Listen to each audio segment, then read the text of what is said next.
Pluribus is now on its 4th episode. It is still going strong. People are loving it. People are praising Vince Gilligan for creating another masterpiece. But if you watched my previous video about this show, you would know that I don't really know what to think of it yet. And since I've watched the 3rd and 4th episode, I still kind of feel that way. But since we have 2 whole new more episodes, what did I just say? I'd just like to share my thoughts once again because we have twice the amount of episodes as we did when I made my first video. The 3rd episode starts off with Carol and Helen in this little ice hotel place. I don't really know what the whole point of this is. I don't know what to think of it. If it has some more significance that I'm missing, please let me know, but maybe it'll just come up later and it'll be important. I mean, we get to know Carol a bit more. I mean, not Carol. We get to know Helen a bit more, which is fine, I guess, because she's like the only person that we know of that knows Carol. Like, she's Carol's only friend. But anyway, cutting back to the present, we see Carol back home, which is kind of weird because I thought that she was stopping the plane in episode 2, at the end of episode 2, because she wanted to go with the other people or she wanted to talk to them or something. But in the beginning of this episode, she's just on her plane and she's going home. Maybe this will just come up in a future episode, like something important happened when she stopped the plane, but we can't show it yet. So in a future episode, then we'll see what happens. I don't know. But anyways, in the middle of this episode, we get this whole sprouts sequence where Carol's like, where's all my sprouts at? And everyone's like, we took it all. And then she's like, bring it back. And they do. And there's this cool little montage,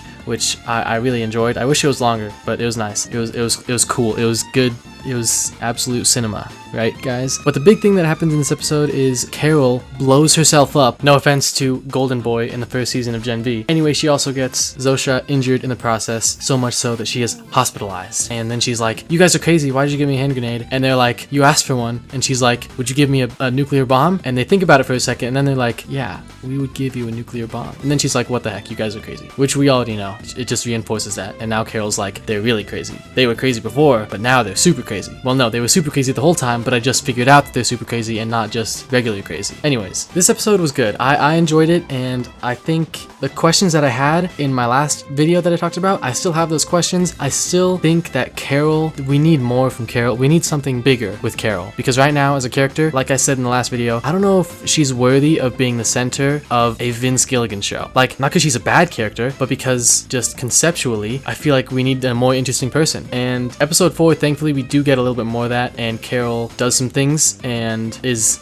making the plot exciting. She's making things happen, but she's just not super likable, I guess. Like, I'm rooting for her, but not because she's a great character and I love her and I'm like, oh my gosh, wow, Vince created a character that's just as amazing as and iconic as Jesse and Walter and whatever. No, she's not like that. She's not as relatable or likable, which I how many times have I said likable recently? And she's just, I don't want to say she's not cutting it so far, but I think she's the weakest point of the show, which is probably very controversial. Fight me in the comments if you want, please boost my engagement, but that's just my opinion, okay? And I still think the show, I think I can say now after 2 more episodes, the show is great. It's not another masterpiece. It's not Breaking Bad. It's not Better Call Saul. Obviously, we're only freaking halfway through the first season, but it's not as good as the first 4 episodes of Breaking Bad or Better Call Saul, but it's still a great show with its flaws, unlike Breaking Bad and Better Call Saul, which are flawless. Episode 4 starts off with this montage, or not montage, I guess. It starts off with us being with the Spanish-speaking guy that Carol was cursing out in the last episode. Not very nice, Carol. And by the way, why did she do that? Because this is seemingly the only other regular person in the world, because the other non-infected people apparently aren't regular, which is still really weird. I find that really weird. But this is the only other person that might have the sanity, the same amount of sanity, the only person who has the same or similar perception of what's happening in the world, I guess, and realization that this is bad, this sucks, everything is crazy. He's the only other person,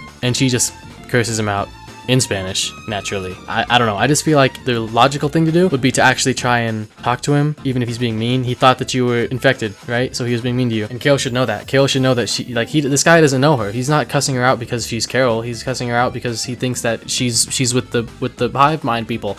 So I don't know. I just feel like if I was in this situation, I would immediately want to go to the seemingly only other person who is still sane. But she doesn't do that. And okay, back to the actual what happens with the guy. We just see him living his life in whatever Spanish-speaking place he's at. He rejects the food that the people make for him, even though it looks like good food, and he has to eat dog food and stuff instead. Like, I know you don't like him, bro, but you can at least eat some of the food. You don't gotta eat dog food. But I mean, it's understandable because he probably thinks they're poisoning him, which is a valid thing to think. Anyway, it's a pretty good sequence, pretty interesting, seeing the other side of the phone call that Carol had with him. Nothing happens from this in this episode. Obviously, this guy will be important later, and if he's not, then that would be very strange if they just left him. But no, he'll be important later, I'm sure. But after that, we go back to to Carol, and she interrogates one of the infected people. Not that it matters who she interrogates, because they're all the same. But she interrogates him. It's a pretty interesting section because she's asking about what Helen truly thought of Carol's books. So it's pretty interesting, and we just get to see more of how the infected people act and what they're willing to say, and the hesitation that this guy has in giving answers. You know, that says something about them. But what's more important is when Helen asks Zosha, who's in the hospital, about reversing the virus, and Zosha is not able to say, no, we can't reverse it. She like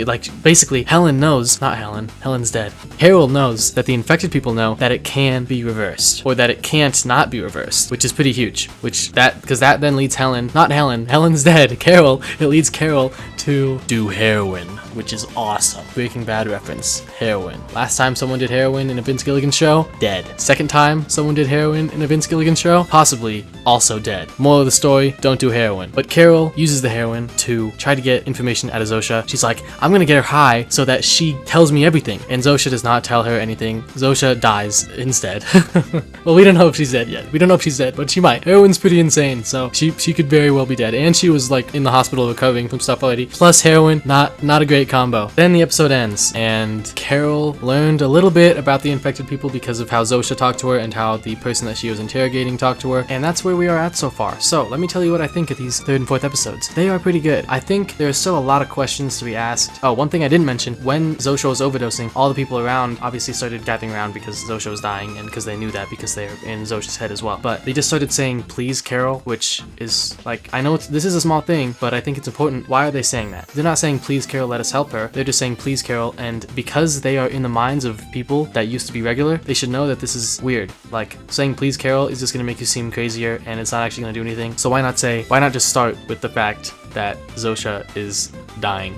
You could have just said that. One person could have stepped up and been like, hey, Zosha's dying. Like, we know Zosha's dying, and you need to let us save her. But instead they're like, please, Carol, please, Carol. And it's just like, I know this is a small thing. This seems really nitpicky, but that kind of thing feels like they're just doing it to reinforce that creepy, whatever, infected people vibe, which they do have that vibe, but realistically, why are they acting like this? Okay? I know I'm going on about this small little thing, but I'm just saying. Anyways, the episodes, like I said, they're good, and I'm really glad that we are starting to do stuff in the show. It's awesome. We're doing things. But what I want to talk about, which I could make a whole own separate, why do I keep saying stuff like that? A whole separate video about Carol as a main character, because she's well written in the fact that she is realistic in that the way she's responding to this and acting is realistic. It's obviously believable. It's something that a normal person would do, but you don't want a normal person at the head of your show. Let me ask this question. What about Carol makes her more suited to be the main character of a Vince Gilligan show compared to any other normal person that could have been in her situation? Because most sane people would act how she is, and that's fine, but Walter White and Saul Goodman are incredibly intriguing, complex characters, and I'm just not really getting that from Carol right now. But let me know what you think of her and of this show in the comments. I'm liking it so far. I think it's a little overrated. I don't think Vince Gilligan is reaching Breaking Bad or Better Call Saul levels right now. Definitely not, but it is still a good show. I'm still tuning in every week, and like I said, let me know what you think, and if you want to see more Pluribus content, you know what to do.